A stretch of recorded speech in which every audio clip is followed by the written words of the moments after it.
तो hello friends, destination executive platform पे आपका स्वागत है। और मैं अभिषेक सिसोदिया एक बार फिर से आपके लिए करंट अफेयर्स लेकर के हाजिर हूँ।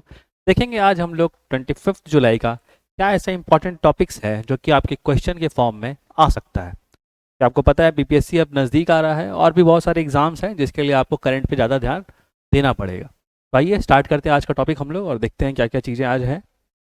तो देखिए, पहला आपको पता है मेरा मॉडल, पहले मैं क्वेश्चन के फॉर्म में चीज़ों को लेके आता हूँ, उसके बाद उस टॉपिक का सॉल्यूशन को डिटेल डिस्कस करते हैं। ठीक है, तो देखते हैं पहला क्वेश्चन क्या है। Adam's Bridge recently seen in news is separated by which two water bodies. आपको बताना है एडम्स ब्रिज जो हाल ही में भी न्यूज में देखा गया है वो कौन से दो वाटर बॉडीज को सेपरेट करता है। ठीक है, आपके ऑप्शंस क्या है। A Bay of Bengal and Arabian Sea, B Gulf of Mannar and Palk Strait, C Red Sea and Gulf of Aden, या फिर D Gulf of Mexico and Caribbean Sea. क्या लगता है आपको क्या होना चाहिए। देखो, आई थिंक अगर आपको थोड़ा बहुत भी आइडिया होगा कि एडम्स ब्रिज जो है कहीं ना कहीं वो इंडिया के थोड़ा नीचे के पोर्शन की तरफ है, इंडिया और श्रीलंका के बीच में, तो आप यहाँ पे हिट कर सकते हैं कि answer would be Gulf of Mannar और पाक स्टेट के बीच में। ठीक है, मन्नार की खाड़ी और पाक जल डमरू के बीच में। ठीक है ना, देख लेते हैं इस चीज़ को थोड़ा पिक्टोरियल फॉर्म में। देखो, ये जैसे कि इंडिया का तुम लोअर सेक्शन देख रहे हो ना, यहाँ पे अगर वर्ल्ड मैप पे तुमको फिर भी लोकेट करना हो, अगर इनकेस में कुछ आइडिया नहीं है तो इंडिया का एकदम लोअर पोर्शन पे आ जाना। ठीक है, इंडिया और श्रीलंका के बीच में अगर इसको जूम करते हैं तो इस तरह का कुछ मैप आपको दिखेगा। इसमें आप देख सकते हैं कि यहाँ पे तमिलनाडु का जो एक्सटेंडेड पोर्शन है, ठीक है, रामेश्वरम, और इधर आप देख सकते हैं कि श्रीलंका का एरिया कनेक्ट हो रहा है। तो यही क्या है, यही है हमारा एडम्स ब्रिज। ठीक है, एडम्स ब्रिज, और इसको हम लोग क्या बोलते हैं, राम सेतु भी बोलते हैं। ठीक है, ध्यान रखना इस चीज़ का, राम सेतु भी बोलते हैं हम इस चीज़ को। ओके, तो अभी ये न्यूज़ में क्यों आया देख लेते हैं उस चीज़ के बारे में हम लोग। तो देखो क्या हुआ कि साइंटिस्ट फ्रॉम इसरो, मतलब इंडियन स्पेस रिसर्च ऑर्गेनाइजेशन के साइंटिस्ट लोगों ने सक्सेसफुली मैप किया है किसको, एडम्स ब्रिज को। एडम्स ब्रिज जो कि इंडिया और श्रीलंका के बीच में है, जिसको हम लोग राम सेतु भी बोलते हैं, उसको सक्सेसफुली मैप कर लिया है। ठीक है ना, तो बोलने का मतलब यह है कि उसके बारे में पता चल गया है और काफ़ी ज़्यादा उसका मतलब एक मैपिंग की तरह से उसको लेकर के आगे आया गया है। और ये कितने किलोमीटर्स का है, लगभग 48 किलोमीटर्स लेंथ है इसका, एडम्स ब्रिज का। ठीक है, और ये लाइमस्टोन का जनरली बना हुआ है। ओके, रामेश्वरम आइलैंड जो कि इंडिया का हिस्सा है, वहाँ से लेकर के ये कहाँ तक है, श्रीलंका तक। ठीक है ना, इस चीज़ का ध्यान रखना। और ये काफ़ी ज़्यादा इंटरेस्टिंग भी है हिंदू माइथोलॉजी के लिए कि हाँ एक जी राम जी का मतलब एक अस्तित्व है, राम सेतु। ठीक है ना।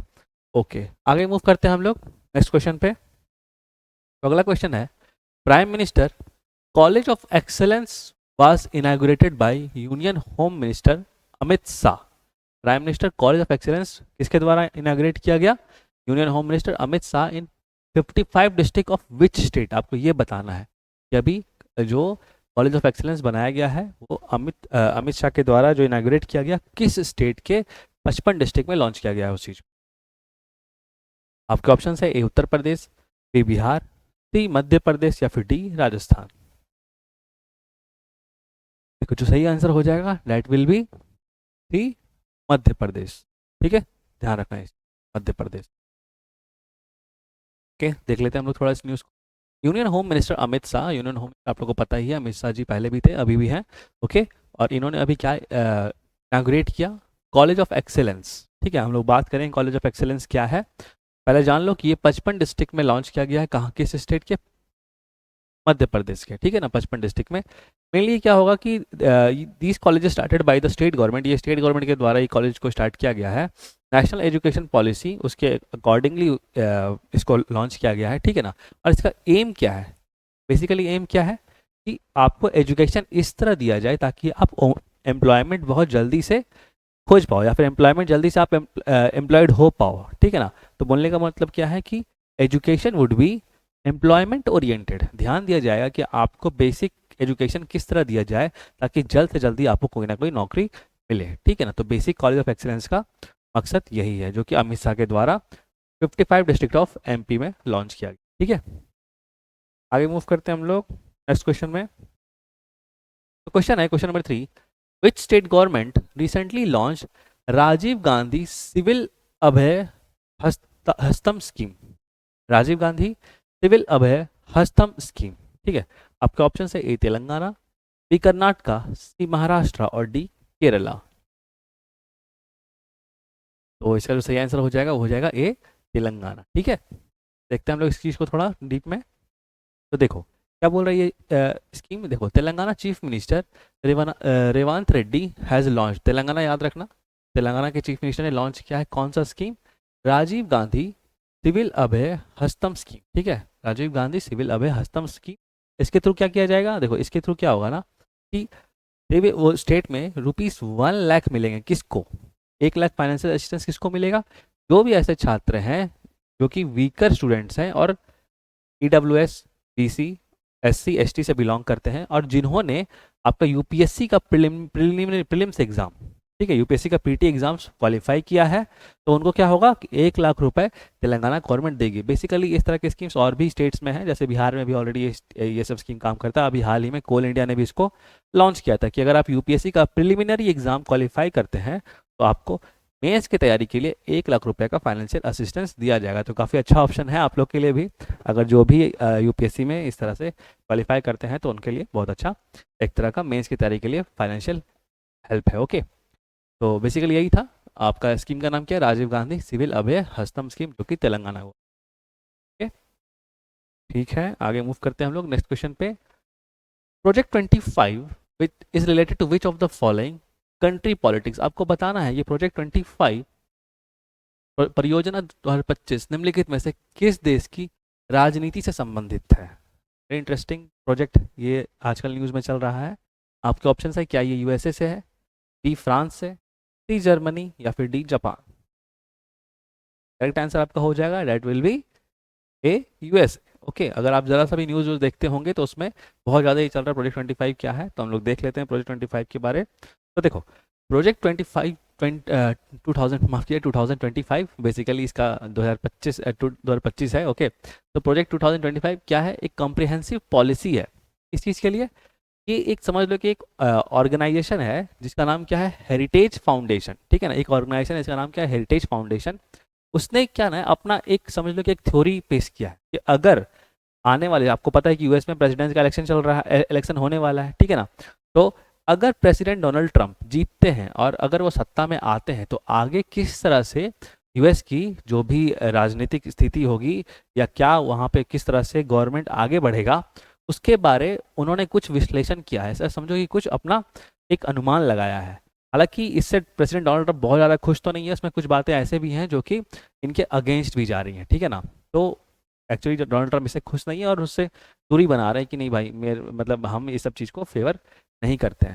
हालांकि ये अपना कोई प्राइवेट ऑर्गेनाइजेशन है, तो अभिव्यक्ति की आज़ादी है कि अगर कोई ऐसा विश्लेषण करे ताकि जनता को कुछ ना कुछ उसको एक ब्रॉड माइंडसेट मिले ताकि वो अपना वोटिंग उस पर्सपेक्टिव से कर पाए। ठीक है ना, तो आई थिंक आपको समझ में आ गया होगा प्रोजेक्ट 2025 क्या है, जो कि एक वहाँ के यूएस का एक ऑर्गेनाइजेशन है जो कि एक विश्लेषण किया है कि अगर डोनाल्ड ट्रंप सत्ता में आते हैं तो वो किस तरह से अपना एग्जीक्यूटिव और गवर्नमेंट स्ट्रक्चर आगे बढ़ाएंगे। ठीक है ना, आगे मूव करते हैं हम लोग नेक्स्ट क्वेश्चन पे। क्वेश्चन है, KP Sharma Oli took the oath of office as prime minister of which country. आपको बताना है केपी शर्मा ओली अभी हाल में ही एज अ प्राइम मिनिस्टर कौन से कंट्री के प्राइम मिनिस्टर बने हैं, आपको ये बताना है।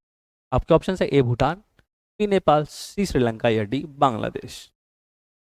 आई थिंक आप लोग मोस्ट ऑफ को ये आंसर पता होगा, the answer is D Nepal. ठीक है ना, अभी हाल में ही नेपाल के नए आपके प्राइम मिनिस्टर बने हैं केपी शर्मा ओली। देख लेते हैं ये बेसिकली कौन से पार्टी से है, कम्युनिस्ट पार्टी ऑफ नेपाल से बिलोंग करते हैं। Leader KP Sharma Oli was sworn in as prime minister for the 4th time, चौथी बार ये प्राइम मिनिस्टर बनते हैं, heading a coalition government supported by Nepali Congress party. तो एक कोलिशन गवर्नमेंट बना है नेपाली कांग्रेस पार्टी की मदद से।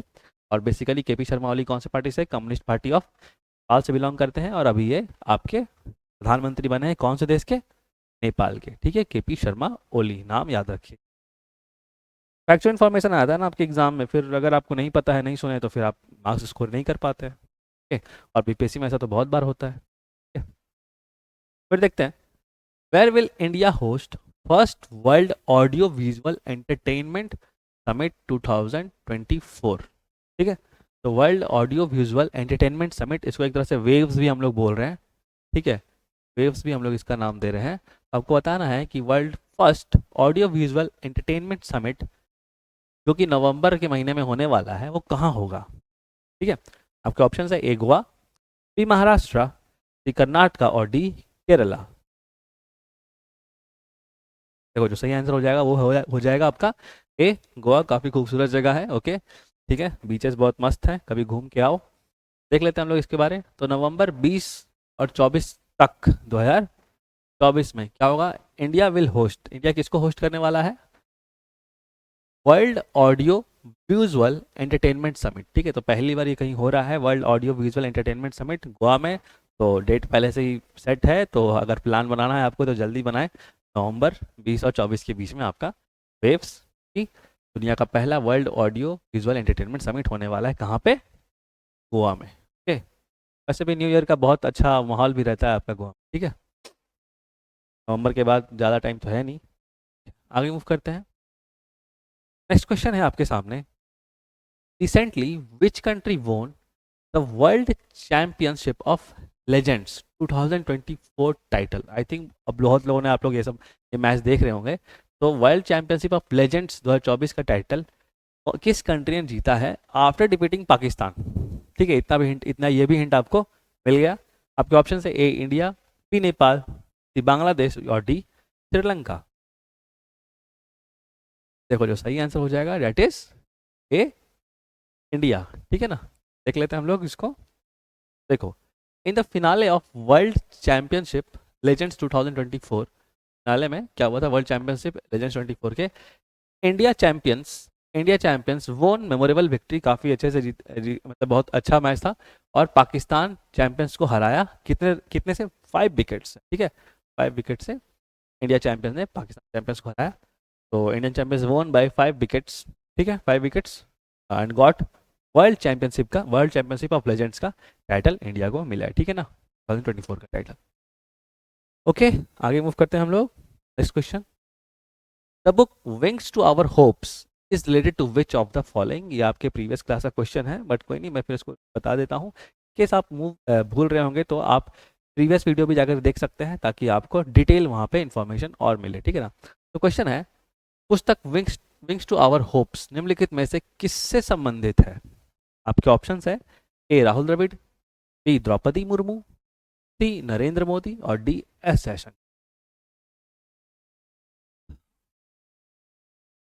वो जो सही आंसर हो जाएगा आपका हो जाएगा बी द्रौपदी मुर्मू, ठीक है, याद रखना है इस चीज़ का, ठीक है। एक्चुअली क्या है कि ये जो बुक है, ये द्रौपदी मुर्मू जो कि पिछले 1 साल का जो प्रेसिडेंट का कार्यकाल था, ओवरऑल राष्ट्रपति का कार्यकाल था, उसमें जो उन्होंने इंपॉर्टेंट स्पीचेस दिए, उन सब स्पीचों का एक संग्रह बनाया गया है, ठीक है ना। मतलब एक से ज़्यादा भी संग्रह बनाया गया है। तो उसमें से एक कौन सा है आपका, विंग्स टू आवर होप्स, ठीक है। तो ये राष्ट्रपति द्रौपदी मुर्मू जी का पिछले 1 साल के कार्यकाल का जो भी इंपॉर्टेंट स्पीचेस उन्होंने दिया है, उनका संग्रह है, ठीक है। इस चीज़ को आप लोग याद रखना। तो आज के लिए इतना शॉर्ट एंड क्रिप्स टॉपिक था आपके लिए, आशा करता हूँ आपको अच्छा लगा होगा।